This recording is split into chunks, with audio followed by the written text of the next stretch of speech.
is posed by numerous kings. So my question is that what is this greatest danger referred to as here? What do you think? Cycle of birth and death, yes. Lost and forgetting Krishna. Forgetting Krishna, yes. Not doing their occupational duties. Sorry? Not doing their occupational duties. Yes, that is also a danger. Here we can see that it could be two things. It could be literal danger, that is the kings and the enemies that Pandavas they had. Actually, the Pandavas didn't had any enemies, but some of them, they were not really favorable to them. Pandavas didn't think of them as enemies. Sorry? No. Okay. So there are two kinds of danger that here it is being referred to. One is the cycle of birth and death. It is said in one of the chapters of Bhagavad Gita that the greatest danger is the fear of degrading to the lower species than the human form of life. So we also ourselves, we should see that this is one of the greatest danger, that if we don't utilize this human form of life and we don't try to attain Krishna, then it is a great danger. We could fall into lower species of life, and we never know that when again we'll get the human form of life. This human form of life is very rare, very precious, so we have to try and utilize it as in utilize in a right way. Many of them, they are trying to utilize it, but what are they doing? They are engaging in material activities. They are trying to earn a lot of money, trying to fulfill their desires, which keeps on increasing. That is not the purpose of human life. If you see that in one of the verses of Bhagavad Gita, it is said that there is no loss in the path of devotional service. Even if you don't attain the perfection, you still will continue it from the next life. So for example, if you stopped at 50% in this lifetime, that you were not able to attain the complete perfection, you were not able to become a pure devotee, but still from the next life you will continue from 51. So there is no loss.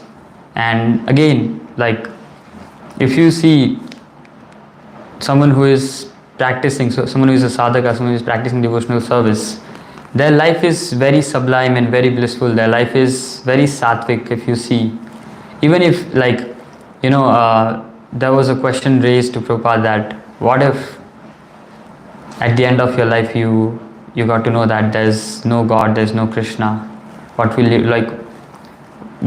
How would be your reaction be, and what would you think at that time?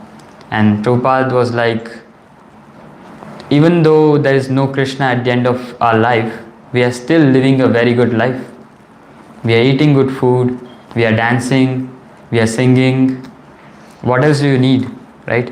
And then Prabhupada actually counter questioned that reporter that what if you at the end of your life got to know that there is Krishna, what will happen to you? You wasted your life, right? So yes, we should try and utilize this life. And here it is said that Krishna protected Pandavas in every step. And if you can pull up a verse, Prabhu, it's 1:8:24. From Queen Kunti's prayers? Yes.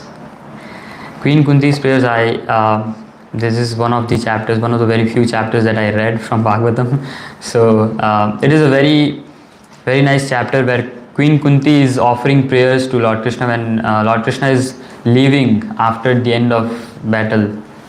So she is actually if anyone could read. Yes, Rohan Prabhu. My dear Krishna, your Lordship has protected us from a poison cave, from a great fire, from cannibals, from the vicious assembly, from sufferings during our exile in the forest, and from the battle where great generals fought. and now you have saved us from the weapon of Ashwathama. So here Queen Kunti is literally counting every single thing that Krishna has done for them. So what we can learn from here is that we can always remember the good things that Krishna has done for us. And by doing that, we'll be more grateful to Krishna, And if if you don't really count the blessings, then you'll not value them. Like if you start counting your blessings, then you'll start valuing them. You say that, okay, thank you Krishna for everything. What everything? Should know the specifics also. Queen Kunti is counting literally everything. The first one is the poison cake. If you know this pastime there, when the Pandavas were very young, Bhima specifically the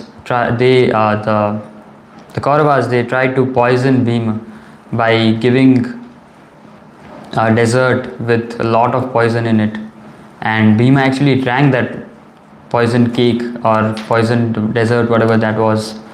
And after having that, Bhima was he was not affected actually, and this Kauravas, they got anxious that, oh, what is happening now? But after some time he started feeling dizzy, and after some time he got unconscious and he fell on ground. And what this Kauravas did, they actually pushed him in a river. Not only pushed him in the river, they tied a lot of rocks and heavy things on his body, so that he won't be able to, even if he again comes to consciousness, he won't be able to come up. So what happened is, because of weight and not because of weight, I will come to that, he reached the abode of Varuna, and there Nagaloka, and there these snakes were there, and they started biting him.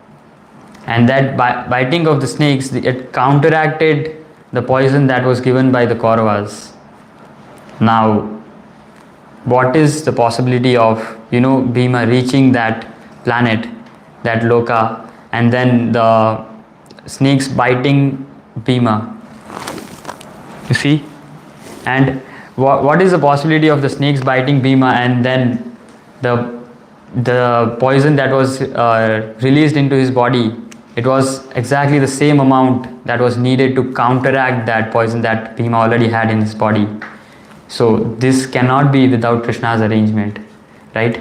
So Queen Kunti knows that it is not that this all happened just like that, It somehow it came together. It was all Krishna's arrangement. And then, as you can see, after he came to consciousness, he started throwing the snakes and started fighting with them. And after that, we all know the story. He was actually recognized as this is one of our grandchildren. And then he was fed with pots of nectars. And after drinking pots of nectars, the Kauravas, they actually tried to kill him, but Bhima returned with more strength. He returned stronger. And the second one, if you can pull up the verse, it says, Krishna saved us from the greatest fire. The same verse. The great fire, if you can see. Poison cake and the great fire. Now here, Queen Kunti is referring to the Lakshagraha. If you know, when Pandavas happened to visit a place, I don't remember the place, but they were going to stay in some place, and the Kauravas, they made a plan to build like a palace that was made of wax. And the plan was to burn that palace down with the Pandavas and Kunti. So everything was set. The Pandavas were going to be killed, but then somehow Vidura got to know that, oh, this is a plan, and then Vidura informed Vidura actually made a cave beneath the palace, and then informed the Pandavas that, oh, this is a plan. Now you just escape through this this tunnel. Yes. So this thing happened, and this is also, it's not like Vidura, he just he was sitting in samadhi, and he got this realization that, oh, I have to build a tunnel for the Pandavas. It is all Krishna who is giving him that intelligence to inform the Pandavas and build a tunnel. So Queen Kunti is grateful for everything, every one of these. There's favor that Krishna has done to them. And now the third one is the third one is cannibals. Now after escaping from the palace, they all went to this forest, right? And there they faced off this Rakshasa called Hidimba, right? And they were actually cannibals, they were man-eaters. And they actually tried to kill Bhima or all the Pandavas, and they were planning to eat them. But then Krishna, he gave strength to Bhim, and then Bhim actually killed that Rakshasa, and then he got married to his sister. The fourth one is the vicious assembly. Now, can anyone guess what is this? Yes, exactly. So here Queen Kunti is referring to the assembly, the vicious assembly, where Draupadi was tried to they tried to disrobe Draupadi. Now here you can see that there was no way Draupadi could be saved. She actually went to all the great warriors, Bhishma Pitama, Dronacharya, Kripacharya. Her own husbands were helpless. She didn't even go to them, because she knew that they were the one who put her on stack, right? And she was literally helpless. And then she tried everything. She tried going to everyone, and at the end she tried herself. She tried holding back, but this Dushasan, he was very powerful. So at the end she was like, okay, there's no way I can save myself. What she did, she just lifted her hands like this, and and she called out to Krishna that, oh Krishna, please save me. And then what Krishna did? Krishna supplied the unlimited sari or cloth, and Dushasan actually, he fell unconscious trying to pull, because it was unending, it was not ending, and he actually fainted trying to disrobe Draupadi. So that happened, and after, Prabhu, can you pull up the verse, please? Yes. So suffering from our exile in the forest. Now Queen Kunti is referring to the 14 years of exile that Pandavas went through after the event of, and this is all in sequence. If you see, first it was Bhima in childhood, then the Lakshagriha fire, then it's this cannibals, then it's what is it? The assembly, yes, assembly, and then after the assembly they went for 14 years of exile. So now she's referring to the exile.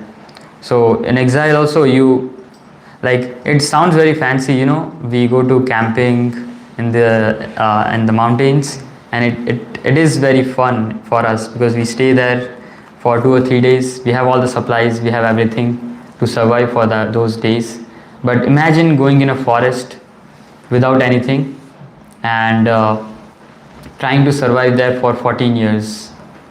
And there are all kinds of animals. There are, carnivorous animals who can literally eat you alive.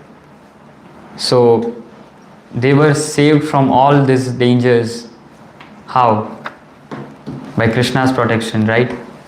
And at the end, Queen Kunti is referring to how. No, not at the end. There's one more, but she's referring to the battle where the great generals fought. Now here, she's referring to the battle of Mahabharat, right? This was literally impossible for the Pandavas to win. If you see logically, if you see that the army of Kaurava was way more powerful than the army of Pandavas. It was powerful in the context of numbers, also in quality. Like they had fighters like Bhishma Dev, Dronacharya. Bhishma Dev, he's in Bhagavatam he is referred to as Timingala. Prabhu was mentioning about Timingala yesterday in a Krishna Katha. So Timingala is a fish that can swallow a whole whale. So Bhishma Pitama is referred to as Timingala. So he alone can swallow the whole army of Pandavas. Okay, so that is how powerful he is. And it is not just that Bhishma Dev is standing alone. They have many, not as powerful as Bhishma Dev, but Dronacharya. Dronacharya is the one who actually taught Arjuna how to hold that bow and pull the string and fight. So how can you actually imagine to stand in front of your guru and compete with him? There's no way you can win. Like Kripacharya, Karna, they were like extremely powerful. There's no way Pandavas could win. But still, what happened? They were all killed. Pandavas won the battle. This is all by the grace of Krishna, by the mercy of Krishna, right? And at the end, very end, it is referred that you saved us from the weapon of Ashwasthama. Now, we all know the story, right? When Ashwasthama, he released a Brahmastra, the womb of Uttara. Like, he was literally, I don't know what to say, but yeah, he tried to kill the last remaining descendant of the Pandavas. So now the Pandavas, the 5 Pandavas, when they saw the Brahmastra coming, they actually held their weapons and they tried doing everything possible. But there was no way you can counteract the Brahmastra. They were not able to counteract the Brahmastra. They all failed. Then Uttara actually ran to Krishna. That there's a verse, Pahi Pahi, something, right? There's a verse where Uttara is actually saying that, "Oh Krishna, please save me. There's no one who can save." And Krishna actually is telling her that you have your your fathers who can actually save you. Pandavas, they are very powerful. They actually won the battle recently. They won the Mahabharata battle recently.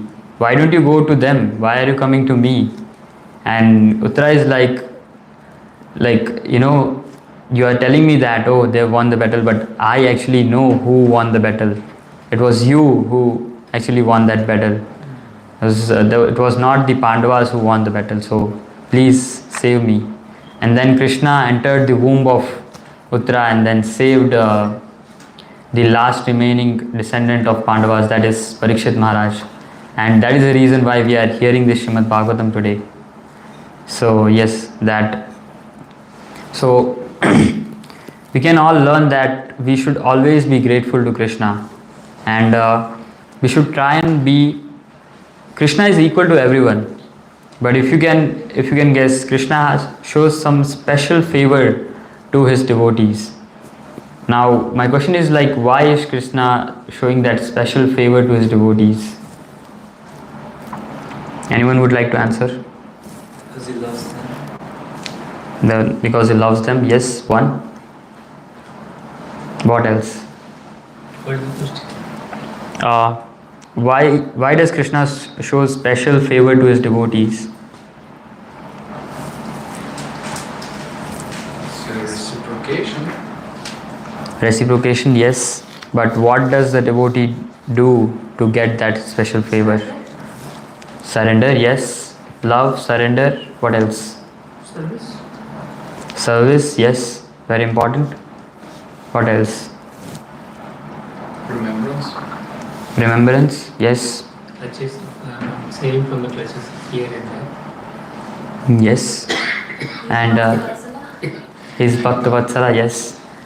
So we can go on and on. Like devotees, first of all, they are completely surrendered to Krishna. They don't rely on their own strength, or they don't rely on themselves for anything. They have complete faith. Second is they have complete faith in Krishna. They are not in doubt that, oh, maybe Krishna will save me, maybe he will not.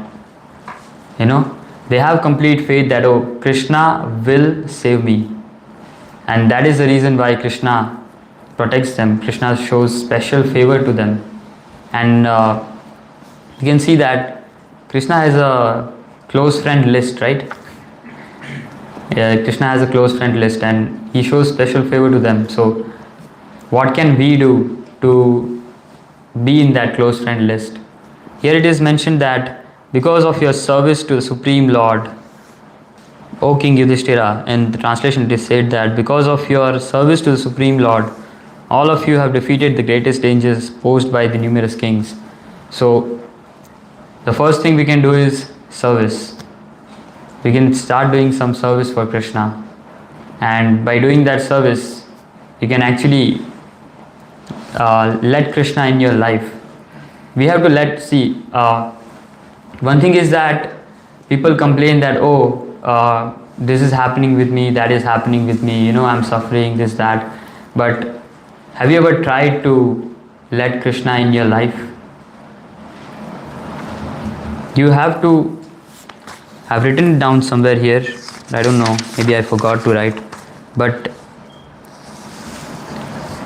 so the answer to this question that I asked you, that why does Krishna shows a special favor, I've written it down that he does it because the devotees let Krishna do it. Because the devotees let Krishna show special favor. Or they love Krishna and let Krishna love them. So you have to love Krishna and let Krishna love you also. It is a conscious choice that you have to make. It is not that, it will happen automatically. You have to consciously make that effort to love Krishna. And if you love Krishna, and then Krishna, it is said that if you take one step towards Krishna, Krishna will take 100 steps. So it's the reciprocation is not that, okay, I'll give you something and you'll give me the same amount. Krishna is very merciful, he'll give you more. So it is just us that we always hold back from surrendering, from having faith in Krishna. So we have to just let go and surrender to Krishna.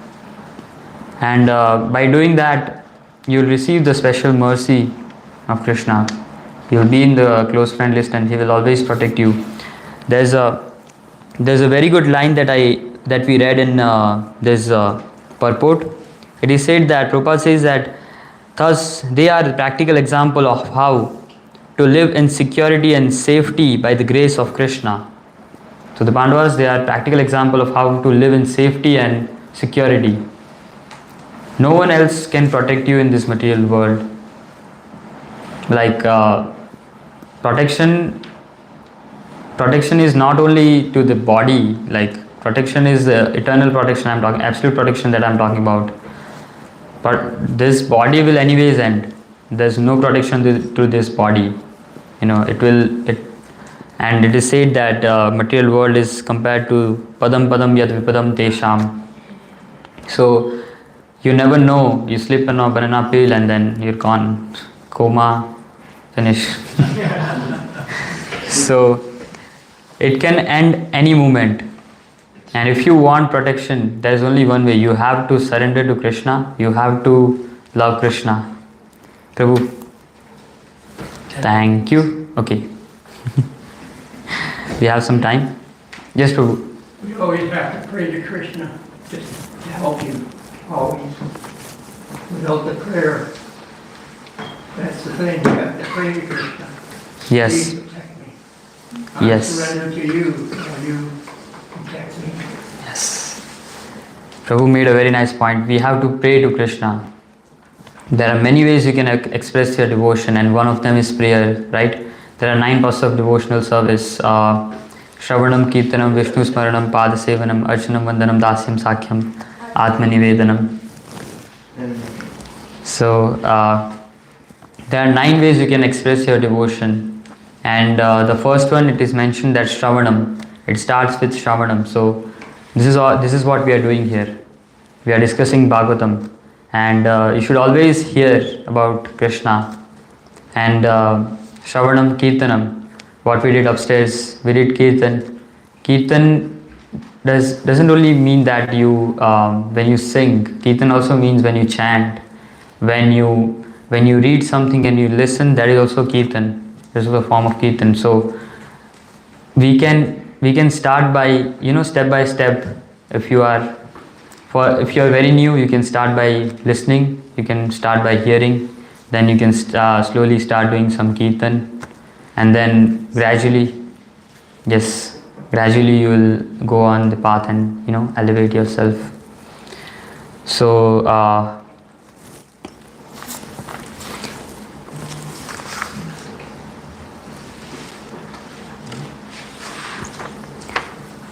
yes, can you think of an example of someone who lived in complete security and safety depending on Krishna? Not from Bhagavatam. Haridas Thakur, yes. Srila Prabhupada. Yes, Mirabai. So, we'll talk about Srila Prabhupada. Srila Prabhupada, he was completely fearless, He had complete faith in Krishna. When I'm reading this book called Prabhupada, the Messenger of the Lord. And it's a very nice book. I would recommend everyone to read it. And it is said that when Prabhupada saw when he was about to reach the city of New York, and he saw the city from a distance, and he was thinking that he was writing to Krishna actually that Krishna, in this Western world, everyone is in mode of passion and ignorance. They don't know what they are doing. They're completely bewildered. How am I, how can I convince them to come closer to you, to understand Krishna consciousness? And what he wrote after that was very heart touching, that because you have brought me here, you have something planned, and please make me an instrument in your plan. And there's a poem, right? Prabhupada says, I am a doll in your hand, please make me dance, make me dance, make me dance. So that is very beautiful, that Prabhupada is completely depending on Krishna, that whatever your desire is, you fulfill it through me. So we have to align our desires or our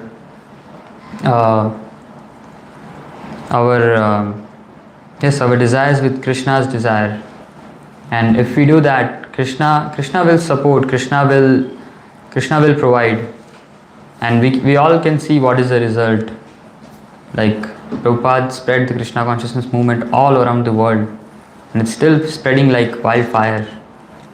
And if you see there also, if you put logic, if you see practically, it is not possible, like a 69, 70 years old man going to a unknown country, without any money, without any plan, without any accommodation. Like how can you expect someone to create such a revolution like in this world? It's not possible without the grace of Krishna. So if you see, there are lots and lots of example of how if someone depended on Krishna, someone surrendered to Krishna, how Krishna reciprocated. So by listening to this pastimes, or by listening to stories from Bhagavatam, listening about Prabhupada, that is how we can develop faith. That is how we can also develop the desire to fully surrender. We cannot do it on our own. So, and lastly, I would like to say this. I like this line very much from purport. A pure devotee, without embarrassing himself by trying for elevation in so many ways, stays in the safest position as servant of Krishna, and thus his life is eternally safe without a doubt. So there's one simple thing that we have to do, that is be a servant of Krishna, and that's all. Krishna will take care of us. So yes, I mean that is for sure. We are not directly servant of Krishna. That is also true. You mentioned a very nice point, Prabhu, that we are servant of Krishna. So by that, saying that, I would like to end this discussion. Shankaraj Srimad Bhagavatam ki, Srila Prabhupada ki. Monil Prabhu ki.